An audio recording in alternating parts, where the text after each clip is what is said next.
getting ready to make some homemade butter, and we're going to make it out of heavy whipping cream that you get at your market, and we're just using 1 pint. I was going to use 2 pints, but I decided to go with 1. Okay, we've attached the whipping attachment, and we're going to start out at a stir and gradually go up to 10 as we go along here. And it doesn't take very long to make this butter.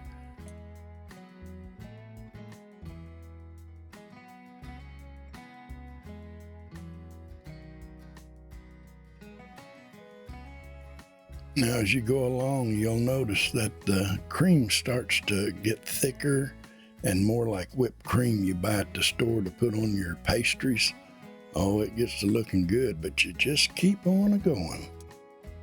Now we're mixing in high gear. Stop it there, you can see how it's looking. But we're going to put it back down in there and keep it going.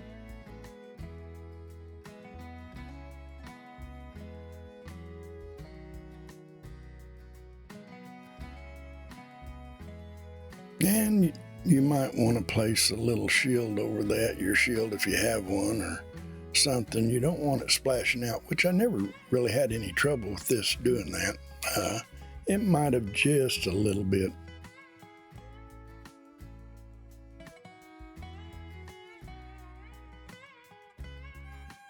Oh, look at it, it's looking good.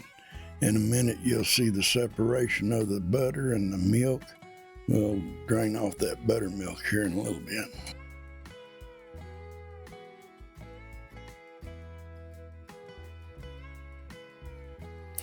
Now that's butter right there. We're going to knock it out of the whisk, and then we're going to try to bring that together down there, and we'll put the whisk back down in it. See if we can't work some more of the buttermilk and water out of it. Now you'll make about a cup of butter and about a cup of liquid. Kind of a 50-50, close in there somewhere.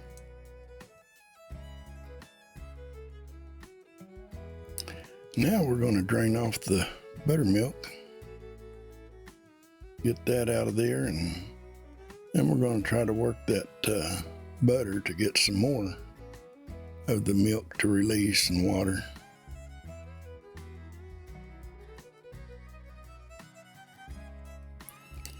We'll get that worked around there, kind of smashing, see what I can get out of it. There's still some water and some of the buttermilk's going to come out of it, but we're going to whisk it again for a little bit, just a little bit, and it's going to bring some more out of it.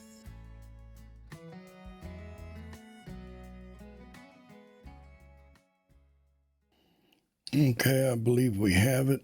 We're going to work with it here a little bit, see if we can get any of it, squeeze any more milk or water out of it, get all we can out of it.